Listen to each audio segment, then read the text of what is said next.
El novio decapitado. Un sábado por la tarde corría por el pueblo rumor de que se había escapado del manicomio un loco, de los más trastornados y peligrosos. Esa misma noche, una pareja de enamorados de un pueblo vecino y a punto de casarse, se disponía a volver a casa después de una noche de juerga.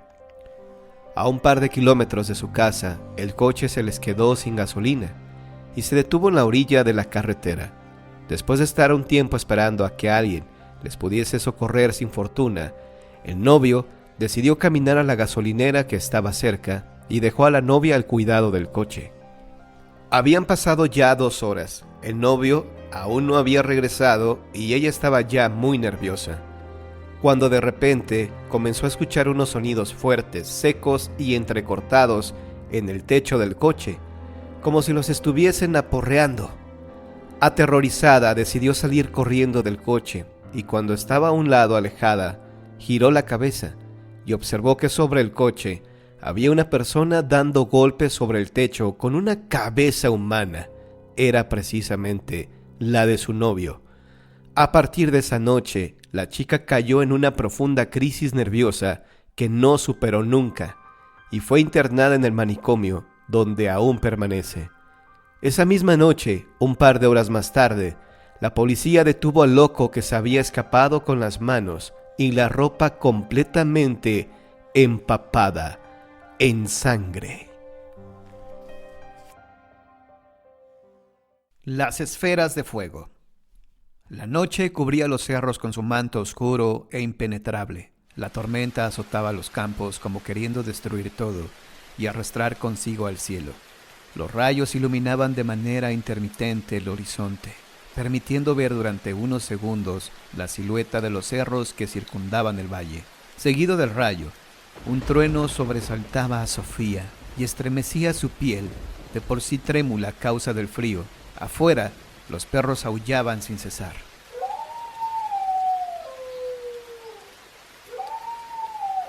Un extraño presentimiento que pronto se convirtió en temor la llevó a encender la mecha del candil. Sin embargo, la tenue y tilitante luz que se colaba entre las rendijas de las paredes hizo que las tinieblas que inundaban la única habitación de la casa se volvieran aún más amenazantes.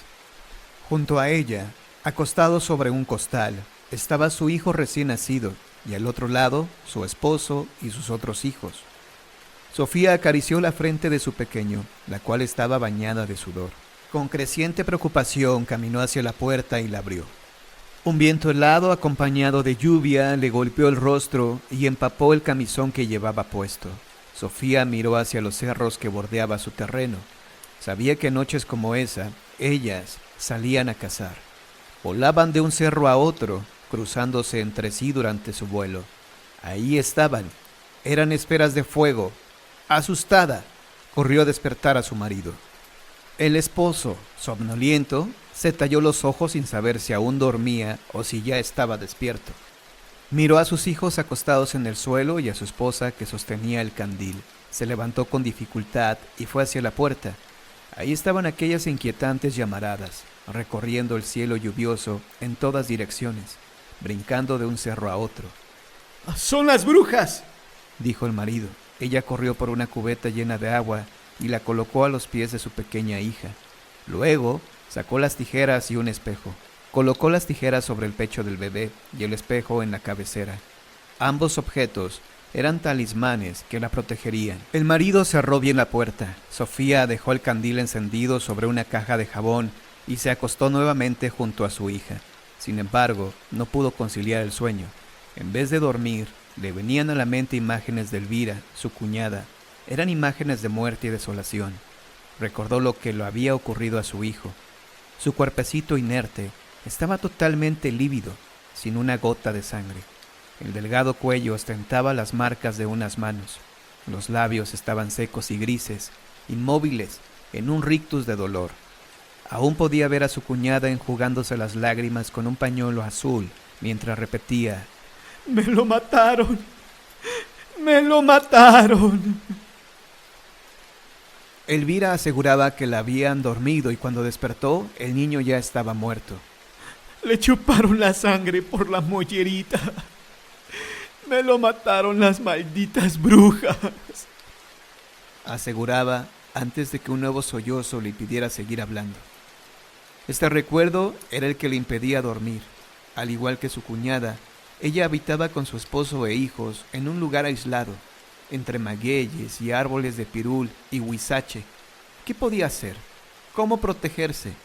Su único recurso era recurrir a los amuletos tradicionales, la cubeta, las tijeras y el espejo. Sin embargo, ninguno de esos talismanes era infalible. A veces la bruja lograba evadir estos obstáculos y atacaba. Adormecía a las mujeres, apagaba el candil y tomaba por el cuello al pobre niño. Acto seguido, sorbía la sangre del pequeño a través del cráneo o mollera. Esta desgracia se abatió en 2 ocasiones sobre Elvira. Sus 2 hijos murieron a manos de las brujas. Abrumada por tales pensamientos, Sofía permaneció en vela toda la noche. Así la sorprendieron los primeros rayos del sol que penetraron por las rendijas de las paredes. Salió de la casa, tomó un par de cubetas y fue a donde el jagüey para tomar agua. Cuando llegó, algunas de las mujeres del pueblo ya se les habían adelantado. Sofía lanzó la cubeta sin sumergirla del todo, para espantar a los gusanitos verdes que siempre se formaban en la superficie del agua. Luego, sacó el recipiente y vertió el líquido dentro de la segunda cubeta. Mientras hacía esto, escuchaba las conversaciones de las mujeres. Todas hablaban de lo mismo, de las brujas. Afirmaban haberlas visto por la noche, contaban que habían pasado toda la noche rezando y recordaban con tristeza la suerte de Elvira. Sofía levantó las cubetas y emprendió el regreso. Sus guaraches se hundían en el fango a cada paso que daba. En el camino vio venir a un par de tlaquicheros que iban rumbo a Pachuca para dejar el aguamiel. Dejó las cubetas sobre el piso para descansar. Las asas le lastimaban las manos. En eso escuchó la conversación de los hombres. Uno de ellos aseguraba que una bruja había intentado llevárselo la noche anterior. El otro lamentaba las lluvias, pues era en esa temporada cuando proliferan estos malditos seres. Los tlaquicheros siguieron su camino y Sofía tomó nuevamente las cubetas para dirigirse a su casa.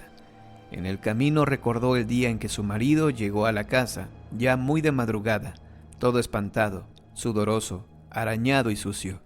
¡Ay, qué te pasó!, le había preguntado. Él no respondió de inmediato.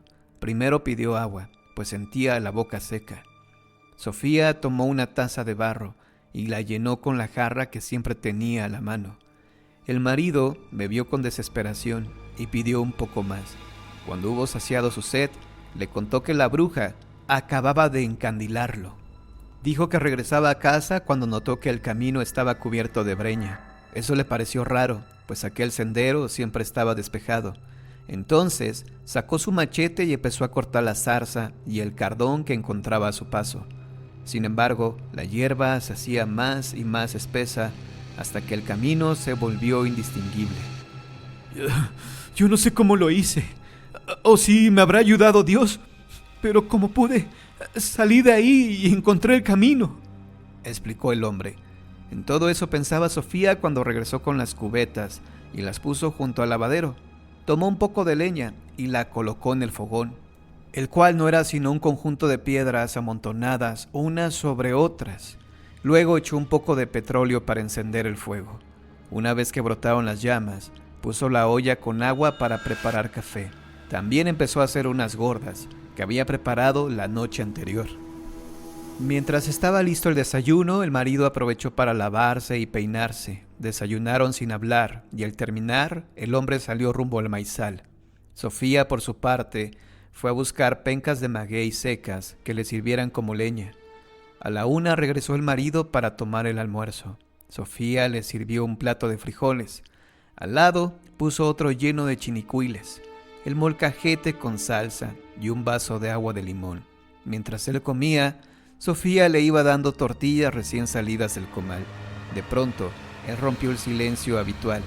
Le comentó que en el pueblo se rumoraba la posibilidad de deshacerse de Eduviges. La gente de la región decía que esa mujer era quien salía por las noches lluviosas en forma de esfera de fuego. Afirmaban que ella y otras mujeres de los pueblos aledaños se reunían en ciertas fechas importantes para celebrar sus aquelarres. Sofía siguió haciendo tortillas y poniéndolas en el comal. Pepe devoraba los tacos de chinicuiles con salsa. Las lluvias pasaron y como durante el tiempo de seca, que era bastante largo, poco o nada se sabía de la bruja. La gente recuperó la calma y ya nada se hizo al respecto. El hijo de Sofía fue bautizado con el nombre de su papá. Crecía con rapidez, se hacía fuerte. Pronto dejaría de ser vulnerable al ataque de las brujas. Sofía recordaba las noches de terror como un sueño brumoso. También las historias sobre las brujas cesaron. Parecía como si no existieran, o como si nunca hubieran existido. Los tlaquicheros seguían vendiendo su mezcal en Pachuca. Las mujeres continuaban sacando agua del maguey. Las parejas seguían casándose y teniendo hijos. Pero uno de estos días, sin que nadie lo esperara, el mal reapareció. Las víctimas ya no eran los bebés, sino los niños. Esta historia continuará.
La calle de las ánimas, leyenda de Aguascalientes. La viejecita chupa y chupa con sus labios rosa. El pobre anciano, al arrimo de la lumbre y al cuidado de la olla. El joven piensa en el sitio en que su abuelo duerme. De pronto, el corazón le palpita y se levanta temblando, cual si fuera la hora final de su existencia. Lloró un momento. Luego se arrodilló. Suenan las 8 de la noche y reza: Padre nuestro que estás en los cielos. Y el anciano seguía: Hágase tu voluntad, así en la tierra como en el cielo. Los tres rezaron a una voz y a finalizar cantaron el alabado. A la misma hora los pocos vecinos hacían igual cosa. La oscuridad de la calle imponía. Las estrellas brillaban y un tecolote cantaba con todo pavoroso. Pasó la hora. Es llegado el momento de la cena. Y después se durmieron arrimados y soñaron, cual niños, en la aparición de las ánimas que volvían del panteón pidiendo sufragios. Al día siguiente iban nuestros personajes por la mañana a practicar el rito del culto a sus antepasados, el que consistía en barrer las tumbas, costumbre general del pueblo, así como en otras ciudades, costumbre que vino olvidándose hasta borrarse, aún en las tablas de los viejos que viven, y que solo cuentan de memoria, agregando a todo esto lo que se hacía el día de los fieles difuntos, la ceremonia que ellos llamaban la ofrenda, y que consistía en distintos comestibles, sin saltar la característica de los condonches, la calabaza, y el camote con la miel de abeja. Y de acuerdo con el rito, si era el deudo niño, niña, joven o anciano, alegre, huraño, activo, si tenía familia, etc. Si era quien repartía la ofrenda mayor, al primero de los asistentes que caracterizaba al desaparecido. Volviendo a los actores de la leyenda, pasados los años, se enfermó el joven. Sus padres hacían esfuerzos 1000 para salvarlos de la muerte, pero la llama de la fiebre quemó sus venas y acabó con aquella vida en flor. Sus padres, inconsolables por el sufrimiento que causara la desaparición de su hijo, pasaron a la otra vida, y cuentan los vecinos que entre todas las almas que volvían del panteón al punto de las 8 a su tarea de pedir oraciones y el barrido de sus tumbas, conocían entre todas las que nuestros personajes que insistían con sus ruegos, haciendo más pavorosa aquella oscuridad que llamaban a respeto que a esa hora debía guardarse. Así era el toque de ánimas que decían llamaba a la idea de la muerte y excitaba al amor a la vida y a bajar los ojos hacia el puño de cenizas de los muertos, pensar en un miserable sepulcro y silenciarse un relicario. Esta es la calle de las ánimas, hoy Gómez Farías, por donde regresaban lentamente en marcha fúnebre aquellos cuerpos de ojos ausentes de sus órbitas vacías, de manos huesudas y pies ya enjuntos, llenando de pavor a todos los vivientes de aquellas calles y dejando el recuerdo que le dio su nombre.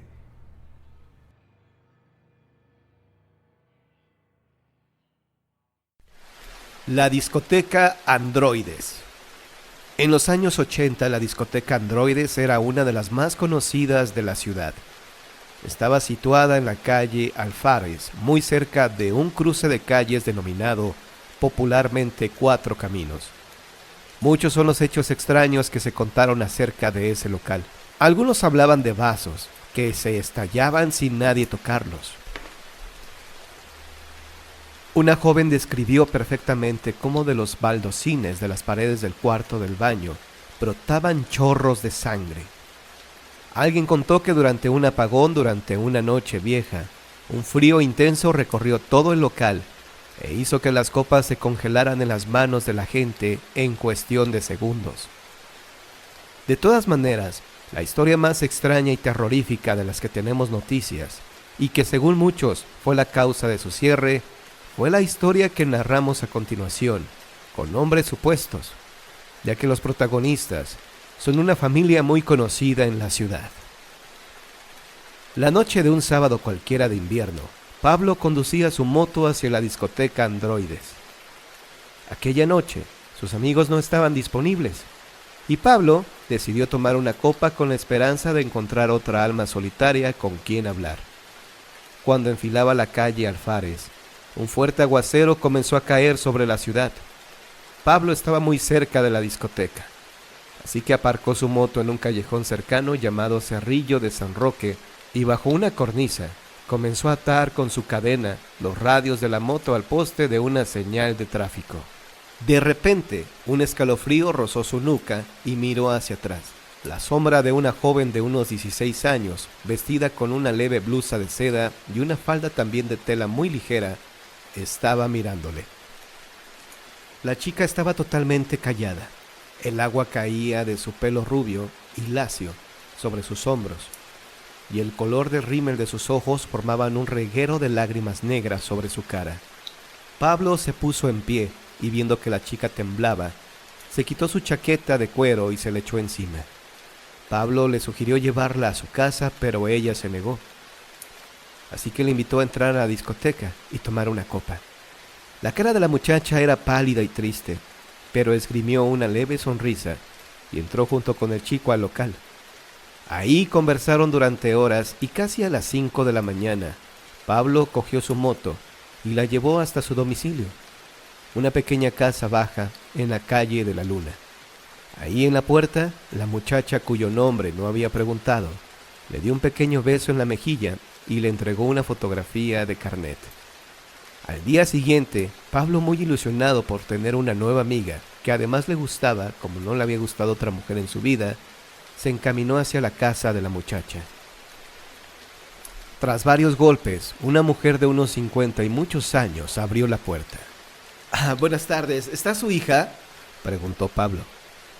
No haga usted bromas, joven, contestó la mujer. Mi hija murió hace 3 años en un accidente de moto. Pablo no daba crédito a lo que oía. La foto que había colocado bajo su almohada coincidía con la hija de aquella triste señora. Pablo no se resignaba y creía que todo era una macabra broma. Tan empeñado estaba Pablo en su afirmación que la mujer le acompañó hasta el cementerio.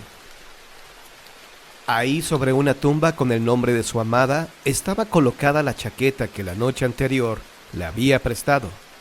Ahora Pablo continúa en tratamiento psiquiátrico. Tras conocerse la historia, que incluso salió publicada en la prensa local, la discoteca Androide cerró. La joven fantasma dicen que hoy sigue vagando por la zona y a veces, las noches de lluvia, algunos motociclistas al parar en el semáforo de 4 caminos creen ver a una joven vestida de seda que calada hasta los huesos se esconde entre los bancos y los árboles de la plaza de Zamora. La mujer de la M. Toda la familia de mi mamá y la que le sobrevive a mi papá vive en el estado de Aguascalientes. Mi mamá, mis hermanos y yo vivimos en el estado de San Luis Potosí. Por motivos lógicos, nosotros recorremos esa carretera varias veces al mes con el propósito de visitar nuestra gente en el otro estado. De San Luis a Aguascalientes se hace un tiempo de 2 horas con 30 minutos. Hay un pueblo a mitad del camino llamado Ojuelos, que pertenece al estado de Jalisco. Pues bien, para llegar al estado de Aguascalientes, tenemos que atravesar la carretera que pertenece a Jalisco. Hay una parte de esa carretera donde hay algunas curvas un poco cerradas. Son 2 curvas y las 2 forman la apariencia de una letra M minúscula. Se dice que en este lugar se aparece una mujer pidiendo ray a los automovilistas.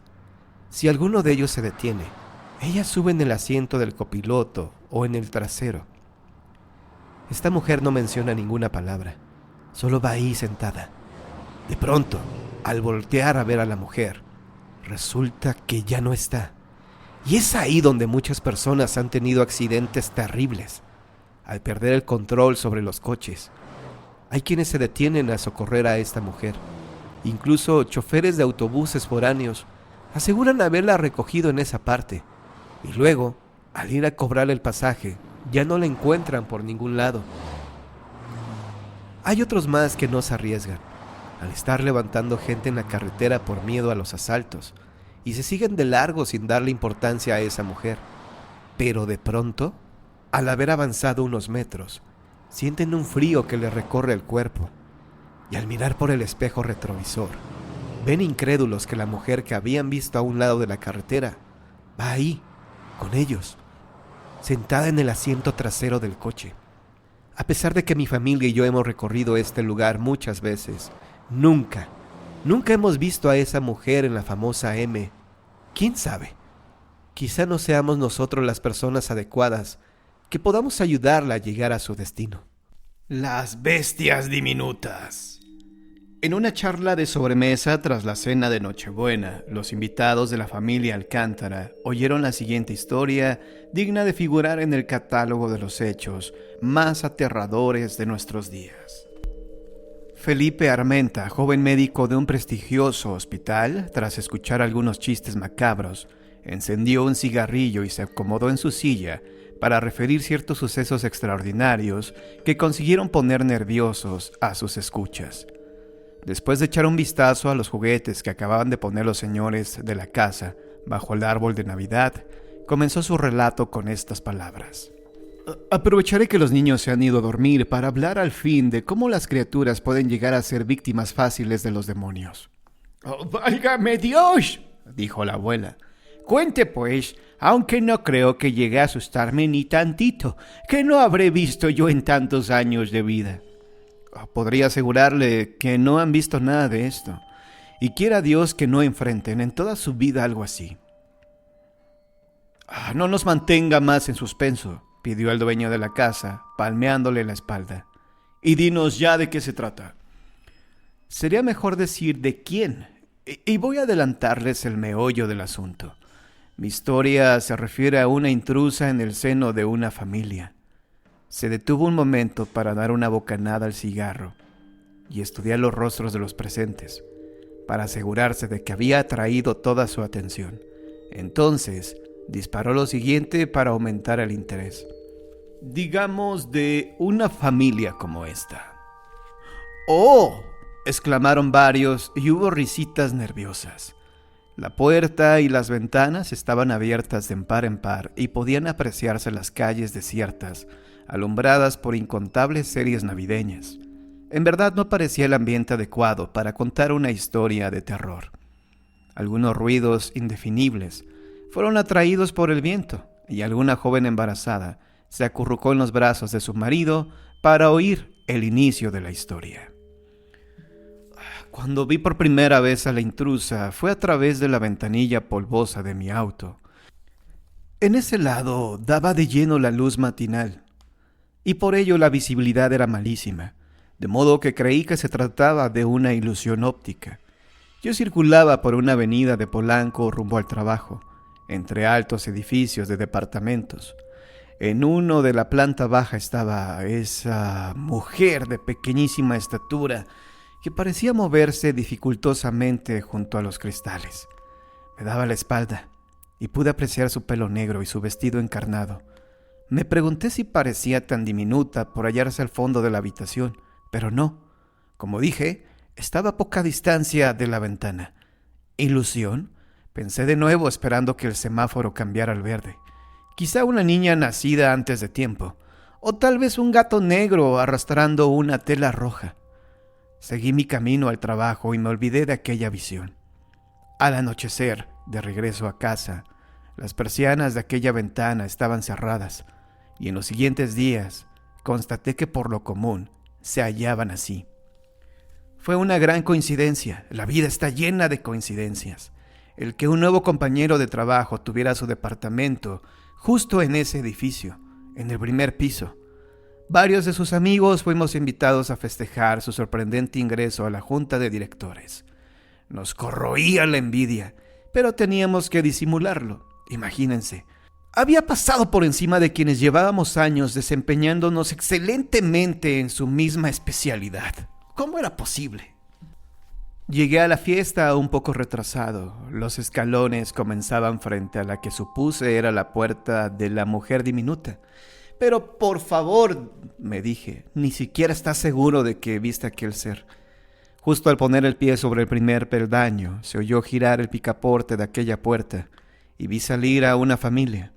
Los esposos tenían los rostros demacrados y lo más triste era que la niña que llevaban de la mano presentaba un aspecto enfermizo. La pequeña tendría unos 5 años. Vaya, sentí un alivio. De modo que era esa niña a quien había visto aquella mañana a través de la ventana. Subí rápido el primer tramo de la escalera, no muy convencido de mi razonamiento. No podía engañarme. Esta chiquilla excedía en mucho el tamaño del ser que me había inquietado días antes. En ese instante escuché un alarido y volteé. La niña había caído al piso y se convulsionaba como una epiléptica. La señora empezó a llorar desesperadamente mientras su marido intentaba levantarla con torpeza. Yo bajé corriendo y puse mi mano en la boca de la chiquilla para que no se mordiera la lengua con sus propios dientes. «Soy médico», les aclaré. «Esperen que pase esto y luego métanla a la casa». El ataque duró unos 5 minutos, tras lo cual el hombre la tomó en sus brazos y la cubrió de besos mientras volvía a su hogar. Yo ya había llenado una receta y le pedí a la señora que consiguiera los medicamentos cuanto antes. Seguí mi camino y no tardé en olvidarme del asunto gracias a las copas y a la alegría de mis camaradas. Nuestro anfitrión era un gran lector y tenía atiborrado un estante de libros de los más diversos temas. Destacaba un par de tomos de brujería, carísimos por su elaborada portada. Seguramente los habían visto en el mercado de Sonora o en el pasaje que está atrás de Catedral.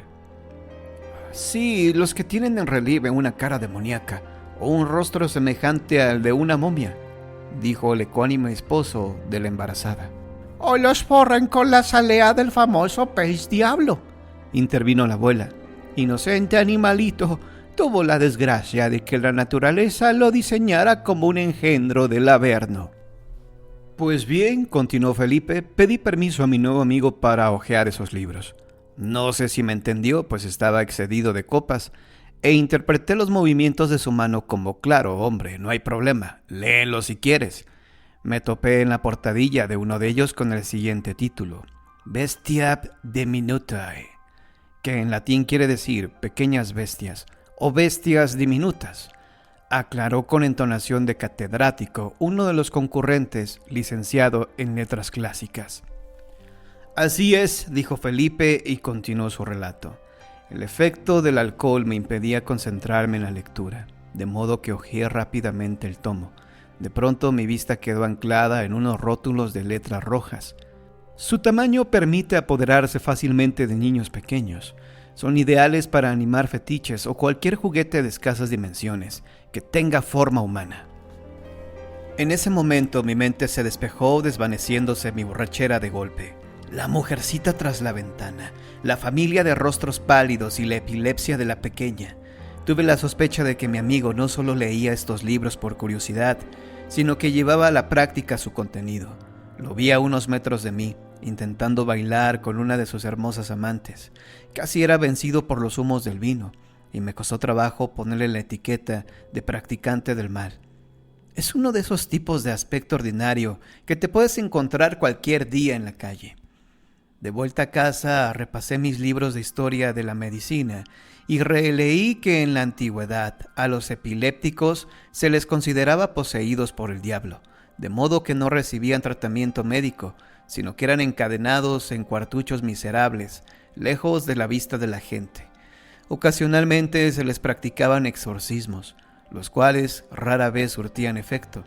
Recuerdo que muchos de mis compañeros de la Facultad de Medicina se rieron cuando el profesor nos mencionó esta consideración antigua de la epilepsia, pero ¿realmente estaban equivocados en aquellos tiempos? Me expliqué la rápida ascensión de mi amigo en el trabajo y su facilidad para conquistar mujeres. ¿Había vendido al diablo el alma de la niña?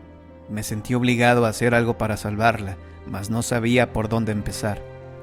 Al día siguiente decidí quedarme en el hospital a la hora de la comida, pretextando abundancia de trabajo, y fui a hurgar en el consultorio de mi amigo. En su escritorio hallé varios amuletos con motivos demoníacos y una figurita humana hecha con pelo castaño, el cual había sido anudado infinitas veces, hasta conseguir dar forma a todos los miembros. Arranqué una hebra de pelo para compararla con el cabello de la niña y dejé todo en su lugar. Había decidido salir temprano del trabajo para poder visitar a la pequeña sin que mi amigo se diera cuenta.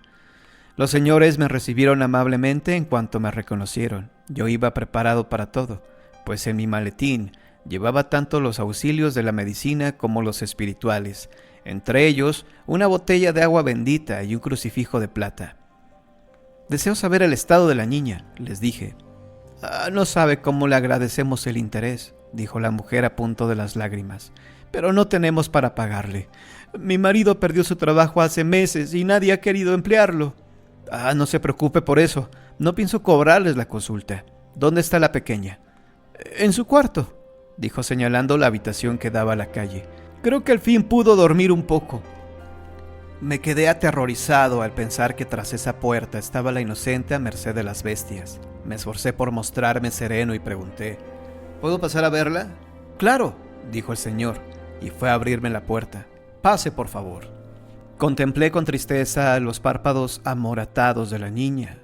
Dormía pesadamente. Al sentarme cerca de su cama se despertó como si hubiera adivinado mi presencia y me sonrió débilmente, pero en sus ojos brillaba la esperanza.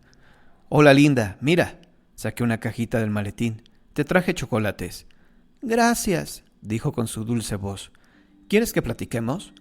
Ella volteó a ver a su padre y éste entendió que debía salir. «Sí», dijo ella entonces. Apoyé la barbilla en los pulgares de mis manos anudadas, pensando en la mejor manera de empezar. Metí la mano a la bata, extraje la hebra de cabello, la puse sobre la palma y disimuladamente la comparé con el pelo de la chiquilla. El aspecto, sin duda, era exactamente igual. Dime, Ana, ¿tienes alguna muñeca que se mueva sola? Digo, no de esas que usan pilas, sino... La niña se puso aún más pálida y su cara se tensó al grado de que temí un nuevo ataque de epilepsia. Gracias a Dios se serenó y, haciendo acopio de valor, me señaló la parte superior de su roperito, donde había una de esas muñecas negras de trapo, en cuyo rostro de plástico están pintados los ojos y la boca. Su vestido y el pañuelo que le cubría la cabeza, ciñendo en parte su negro pelo, era de tela roja con grandes motas blancas.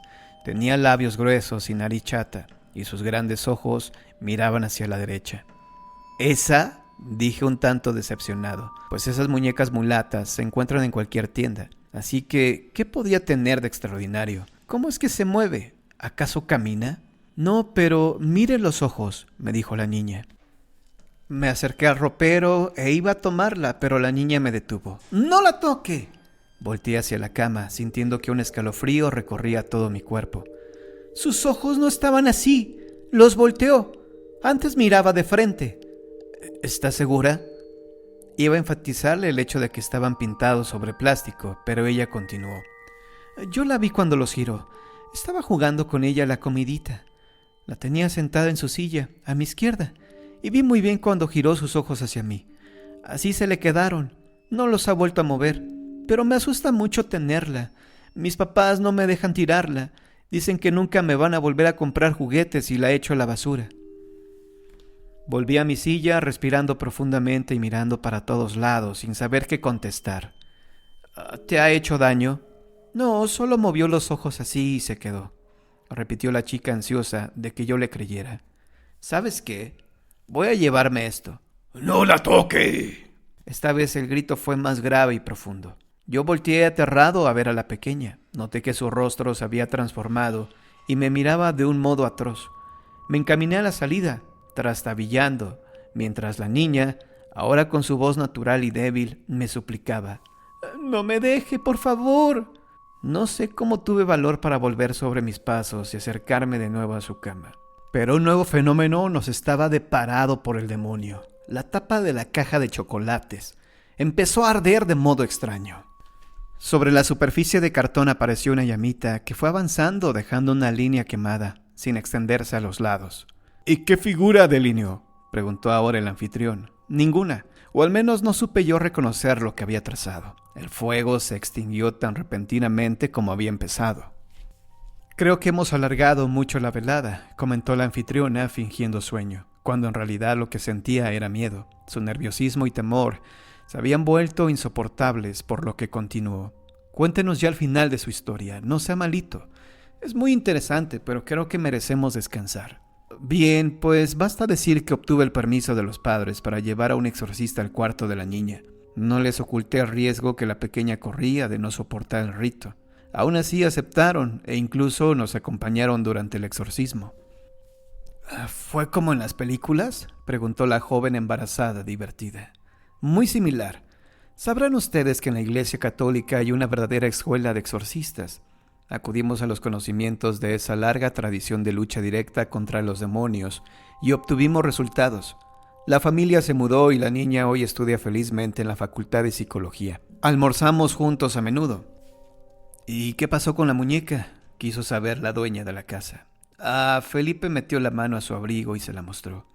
Fue un obsequio. Quise conservar al menos este recuerdo de la victoria de Dios sobre las fuerzas maléficas. Todos miraban muy atentos a la muñeca que Felipe agitaba por encima de la mesa con su mano derecha. No se preocupen, está expurgada de bestias, pero por si acaso nunca la expongo a la vista si hay niños presentes. Comprenderán ahora por qué esperé a que los pequeños se fueran a dormir para poder contarles mi historia y mostrarles mi trofeo. Vean, sus pupilas miran a la derecha, cuando todos sabemos que a este tipo de muñecas siempre les pintan los ojos mirando de frente. Tras decir eso, el médico notó que el rostro de todos los comensales cambiaba de la incredulidad al espanto. «Es que la muñeca mira a la izquierda, Felipe», dijo la anfitriona alarmada. «Hacia donde tú estás». «No es posible». Al voltear el juguete para verlo, descubrió con terror que ahora éste lo miraba de frente. En ese instante, el vientre de la joven embarazada empezó a agitarse frenéticamente, como si el feto quisiera desgarrar el cuerpo de su madre. «¡Rápido, Felipe!», gritó alarmado el esposo. «¡Haz algo, por favor! ¡Mi mujer está a punto de parir!». El aludido seguía mirando estupefacto a la muñeca, que ahora parecía esbozar una sonrisa burlona. «No es posible», seguía musitando, y al caer en la cuenta de que había un bebé a poca distancia del fetiche diabólico, salió corriendo mientras gritaba. «¡Hay que alejar de aquí a la maldita bestia! ¡O va a posesionarse del niño!». El dueño de la casa fue tras él, dispuesto incluso a golpearlo si no detenía su frenética huida. ¿Acaso estás loco? Aquí se te necesita. Pero el joven médico logró arrancar su auto y desaparecer en la noche. Aún hoy los testigos de aquellos hechos se preguntan dónde está Felipe Armenta y si el diabólico fetiche ha logrado posesionarse de algún otro inocente. Mi hijo está bien, afirma la joven que dio a luz esa madrugada. Solo ha tenido una pequeña convulsión en estos 5 años, pero los doctores afirman que no es nada serio.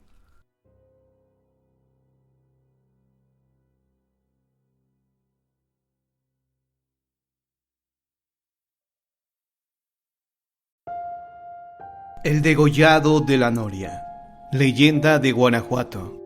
Hablar del degollado de la Noria es tan similar como hablar del demonio. Los habitantes de este poblado de Guanajuato le tienen tanto miedo que muy pocos se atreven a contar la historia. Este no es el caso de Doña María, quien tuvo un papel muy especial en lo sucedido. Se cree que el degollado es su pariente que viene del más allá con objetivo de advertirles a todos el peligro que se corre en esas regiones. María tenía 10 años cuando su madre la envió a vivir con su tía a la Noria, pues ella ya no podía mantenerla y su parienta estaba incapacitada para valerse por sí sola. Hacía tiempo que estaba muy enferma. La tía de María había concebido un solo hijo, pero tenerlo era exactamente lo mismo que no tenerlo, pues era parrandero y agresivo. La niña sabía que su tía estaba muy enferma y le daba mucha rabia saber que su primo no era capaz ni siquiera de ayudarla. Por ello aceptó gustosa la invitación. Ella nunca supo el verdadero motivo de enviarla ahí. María estaba consciente de que pronto su tía iba a fallecer y no quería que pasara los últimos días de su vida esperanzada en un joven que al parecer nunca iba a sentar cabeza. La mujer poseía un terreno muy grande, el cual era el motivo por el que el joven no se fuera de una buena vez de su casa, pues deseaba heredar aquellas tierras. El muchacho deseaba más la muerte de su madre que su recuperación, considerando a María un estorbo para sus propósitos. Por ello, en cuanto llegó la niña, inventó muchas situaciones para hacerla sufrir. Una noche el primo llegó bastante borracho. Entre gritos, patadas y maldiciones, entró a buscar a su madre, quien dormía con la pequeña. La mujer no tuvo más remedio que correr a su escandaloso hijo, advirtiéndole que no volviera a su casa si no se le bajaba la borrachera. Este, enfurecido, le gritó su deseo de que falleciera. A la mañana siguiente, María tuvo que ir como de costumbre por las tortillas. Ahí se topó con un grupo de mujeres, quienes comentaban lo sucedido en la noche anterior. Al parecer habían escuchado claramente que la carreta de la muerte había pasado por el lugar. La pequeña, llena de curiosidad, se acercó para enterarse de lo sucedido, pues no alcanzaba a comprender lo que aquellas personas decían. Cuando la niña volvió a su casa, estaba llena de intriga. Por ello, lo primero que hizo fue preguntarle a su tía sobre la carreta de la muerte. La mujer, al escuchar esto, se persignó, pues había una creencia popular que aseguraba que cuando la carreta se escuchaba rondando por las empedradas calles de la Noria, de seguro alguien no tardaba en fallecer. La niña se asustó al pensar que se podría tratar de su tía, pero como era de suponerse, pronto se le olvidó todo y volvió a su vida cotidiana, en la que no podía dejar de molestarse con su primo, pues aparte de ser un borracho, era un grosero engreído. Esa tarde regresó el primo a la casa, aparentemente furioso, y reclamándole a su madre por qué lo había corrido, si después lo iba a buscar. Pero la tía se mostró más que sorprendida, ya que ella en ningún momento había ido a buscarlo, ni mucho menos la había ido a gritar por los montes como aseguraba el joven. El primo al parecer estaba muy indignado, y no obstante no haber bebido aquella noche, tampoco llegó a dormir. Al día siguiente, cuando María fue por el mandado, se topó con las mismas personas del día anterior, y curiosamente estaban hablando de lo mismo, solo que ahora aseguraban que la carreta se dirigió a la casa del huerto. La niña nuevamente se asustó y corrió a preguntarle a su tía. La anciana le respondió que de acuerdo con la creencia, todos aquellos que lleguen a escuchar la carreta de la muerte no pueden asomarse, pues de hacerlo, la muerte los podría confundir con la persona que anda buscando y que cuando se da cuenta de que no lo son, se encoleriza partiéndoles el cuello con su guadaña. Estas palabras lograron inquietar mucho a María, quien no pudo hacer menos que pensar todo el día en ello, ya que aquel huerto donde decían haber escuchado la carreta era precisamente el huerto de la tía, donde se encontraba su primo, lo cual significaba que en efecto la muerte estaba tras de la anciana. Sin embargo, después de repasarlo un rato, la niña se armó de valor y fue hasta la casa del huerto a buscar a su primo, pues tal vez él también corría peligro si llegaba a asomarse cuando la carreta pasara por el lugar. Cuando llegó, el primo estaba tendido en la cama. En cuanto éste se dio cuenta de la presencia de la niña, la corrió sin dejarla hablar. Esa misma noche llegó el primo y sin más, tomó a la niña de los cabellos advirtiéndole que ya no quería que lo estuviera molestando, y menos con sus historias absurdas. La tía trató de levantarse para defender a la pequeña, pero todo fue inútil. Cayó al piso. El joven creyó que la mujer había fallecido y desesperado salió huyendo. Así pasaron los días sin que supieran nada de él. Una tarde volvió muy molesto alegando lo mismo, que su madre lo había ido a buscar en varias ocasiones, todas al caer la noche. Y la tía le dijo que no podía hacer otra cosa más que la respuesta a sus malas acciones, cosa que molestó nuevamente al joven, quien desesperado gritó que no iba a conseguir que él creyera en esas cosas. La tía le rogó que por nada del mundo le fuera a abrir la puerta, que ni siquiera se asomara a la ventana, pero él, que estaba tan molesto, le advirtió que no lo volviera a buscar. Y fue esa misma noche cuando aquellas advertencias no le sirvieron de nada, porque en cuanto los perros comenzaron a aullar, el joven salió muy molesto, pero al no ver nada, volvió a meterse a su casa echando 1000 maldiciones. El viento comenzó a soplar con mayor intensidad, y todo el pueblo se despertó ante el escándalo. Todos escucharon el fuerte grito que provenía de la casa del huerto. La tía, alarmada, le pidió a María que buscara a un vecino para que fuera a ver a su primo. La niña obedeció y, acompañada por varias personas, se encaminó hacia el huerto. Se cuenta que lo encontraron en el portal de la puerta con el cuello partido en dos y con una mueca de horror en los ojos. María y su tía sabían lo que había ocurrido y no tuvieron más remedio que rogar por el alma del muchacho para que descansara y no deambulara por el huerto debido a la trágica muerte que había tenido. Sin embargo, dicen que cada vez que alguien va a fallecer en la noria, no solo se escuchan los galopes de caballo y los rechinidos de una carreta, sino que además se oye al joven gritar, pues al parecer todavía piensa que la muerte corre tras de él.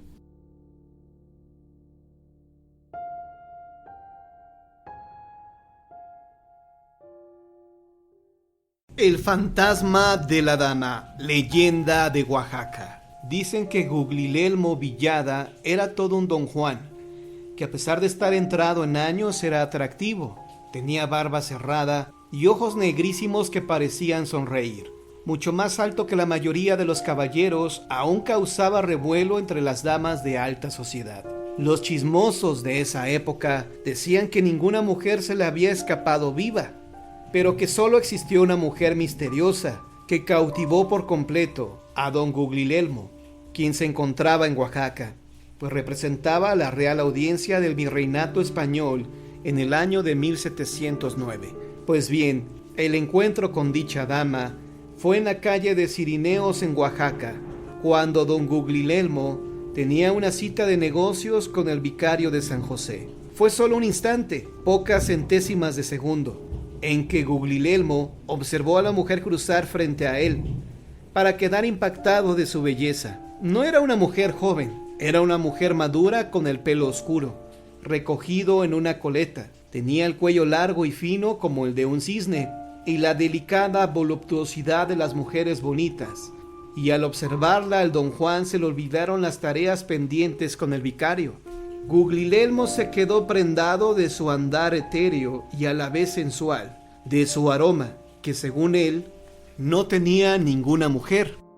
Bastó verla unos segundos para asegurar que estaba enamorado de aquella misteriosa dama, y se prometió conquistarla, porque quería poseerla y hacerla suya con una pasión desenfrenada de pronto surgida, Al día siguiente, a la misma hora y en la misma calle de la Soledad, donde había hallado al amor de su vida, el acaudalado caballero español se encontraba ahí puntual para abordar a su enamorada. Aguardó con paciencia, con todas las ansias de encontrarse con ella. Él portaba su mejor casaca y su mejor calzado, pero en esa tarde la mujer no se apareció.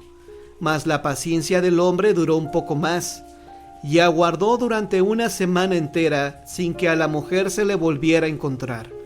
Pero una cosa sí sabía, que vivía en la última casa de la calle de la Soledad.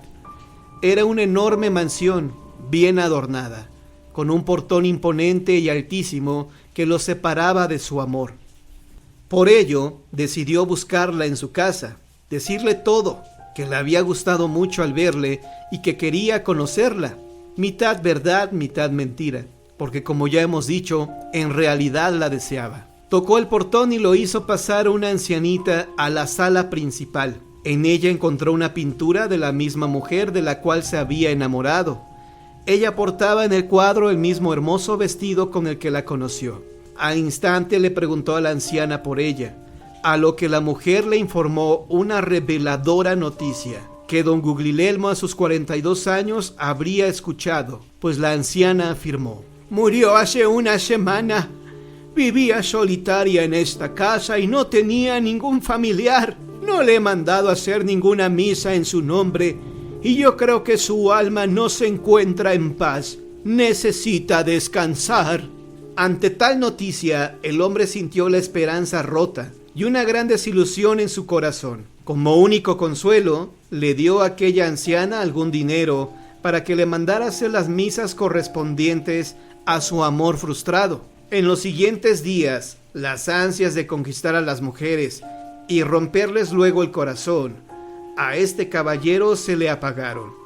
Se volvió un buen católico, desposándose con una bella mujer en virtudes y de buen corazón.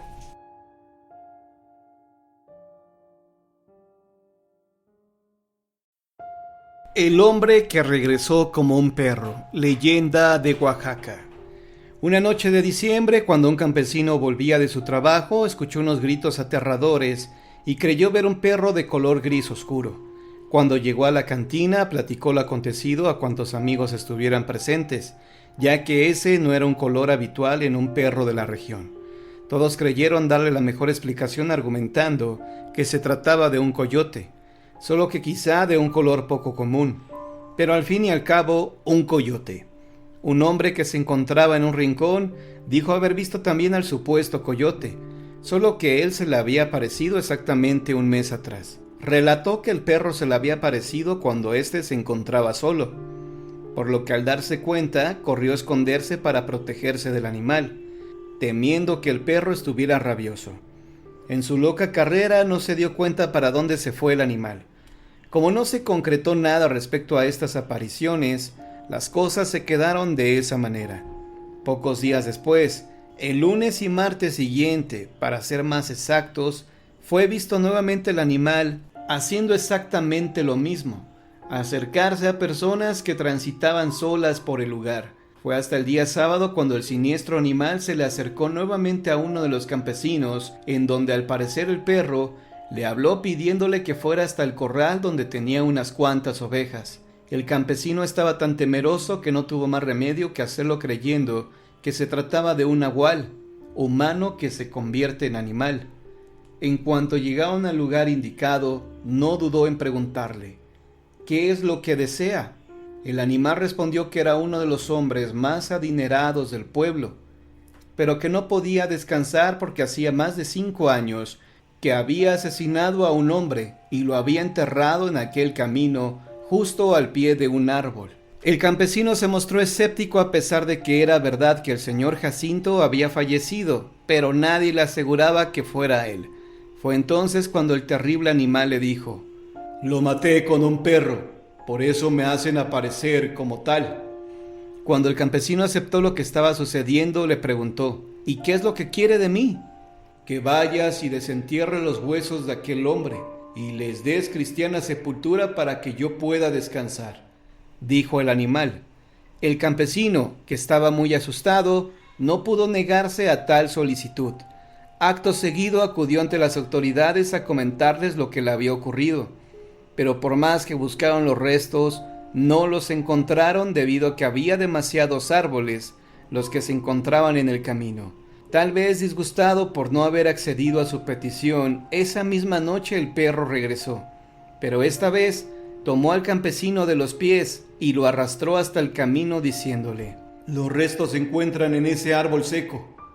El campesino esperó a que llegara el día e inmediatamente fue a buscar nuevamente a las autoridades, quienes descubrieron el arbusto y desenterraron los huesos del infortunado hombre para sepultarlos en el cementerio del pueblo como lo había pedido el siniestro animal. Esta historia era muy extraña para los habitantes de aquel lugar, quienes recordaban a don Jacinto como un buen hombre, pero ante tales pruebas ya nada les podía devolver aquella imagen que tenían de él.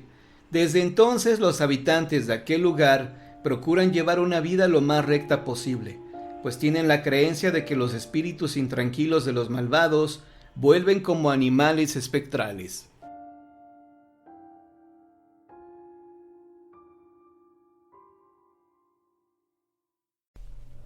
El jinete sin cabeza.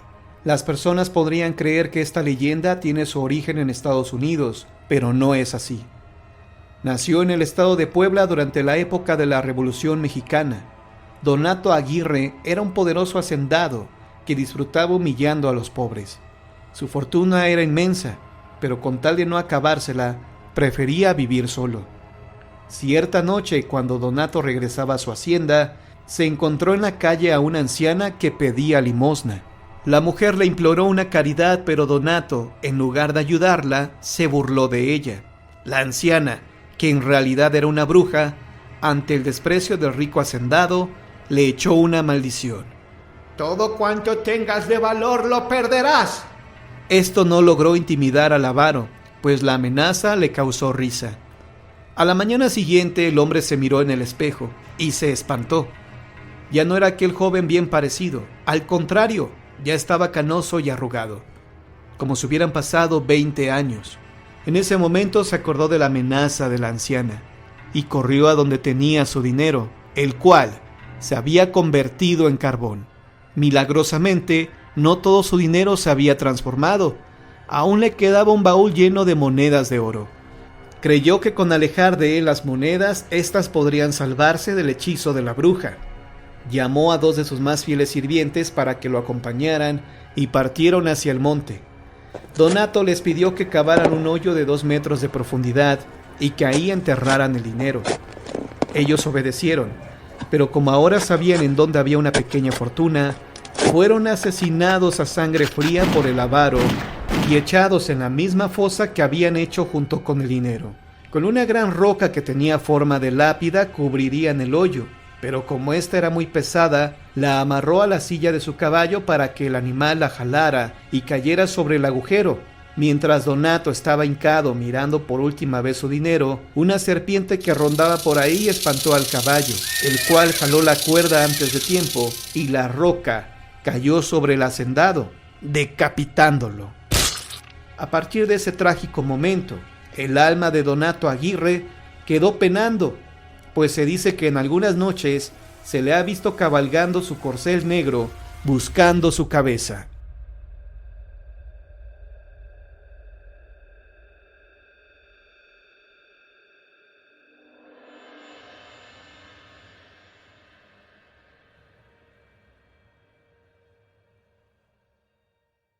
El hombre que decidió la suerte de México, el Pípila. Al leer este encabezado, muchos creerán que nos referimos a Hidalgo, a Morelos o a cualquier otro de los héroes que intervinieron tan decisivamente en los destinos de la patria. No supondrán que se trata de un modesto minero, oriundo de San Miguel de Allende, pero que por entonces trabajaba en el vecino mineral de Mellado, Juan José de los Reyes Martínez, más conocido en la historia por el mote del Pípila. Ya sabemos que Hidalgo, una vez descubierta la conspiración, reunió un puñado de gente del pueblo, entre quienes se encontraban los reclusos de la cárcel, y con ellos y los que se iban reclutando en el camino, llegó a Guanajuato. Su objetivo principal era tomar la Alhóndiga de Granaditas, donde el intendente Riaño se hizo fuerte con los soldados de la guarnición. Los tesoros que estaban a su cuidado, como 3 millones de pesos, plata en barras, dinero en efectivo y hasta en azogue de la Real Hacienda, además de los pertrechos y alimentos, eran necesarios para resistir el sitio. El combate fue espantoso, y los actos de valor y heroísmo se sucedían de uno y otro bando. Sin embargo, hay que advertir que los que se refugiaron en la Alhóndiga no fueron únicamente españoles, sino también familias criollas de posición media y acaudalada, que no ignorando los resultados del saqueo, temían no solo por sus bienes, sino por sus vidas, en virtud de que como en Guanajuato la existencia había sido pacífica, no tenían más que escasísimas armas. Recuérdese el parte de Riaño a Calleja: venga en mi auxilio, porque no tengo para defenderme más que unas espadas que parecen de vidrio. Voy a resistir porque soy honrado. En la cruenta e inenarrable batalla, ese hombre del pueblo, el humilde barretero de Mellado, se echó sobre la espalda una losa, provisto de una tea, y caminando a rastras, llegó hasta la puerta misma de la Alhóndiga, a la que prendió fuego, después de haberle untado brea. Al ceder la madera, la multitud se abalanzó sin importarle que muchos caían muertos ante las descargas cerradas de los españoles. Caían unos y sobre ellos pasaban otros para sostener en el patio del edificio la lucha cuerpo a cuerpo, igualándose de este modo las fuerzas, pues las armas de fuego ya no valían en ese momento, hasta correr la sangre como un arroyo por la puerta y por la calle de Mendizábal hacia abajo. De aquí la razón de este capítulo: de no haber sido por el arrojo del Pípila, Hidalgo no hubiera tomado Granaditas, y la suerte de la insurrección habría sido otra, es decir, la independencia de México se habría consumado, pero quién sabe cuánto tiempo más tarde, en qué condiciones y a costa de qué sacrificios. El éxito de este histórico choque entre insurgentes y realistas, decimos, se debió principalmente al valor del Pípila. Finalmente, con este trascendental episodio se abre la inicial de una epopeya, en la que Guanajuato se cubre de gloria y que significa una de las páginas excelsas de la historia de México.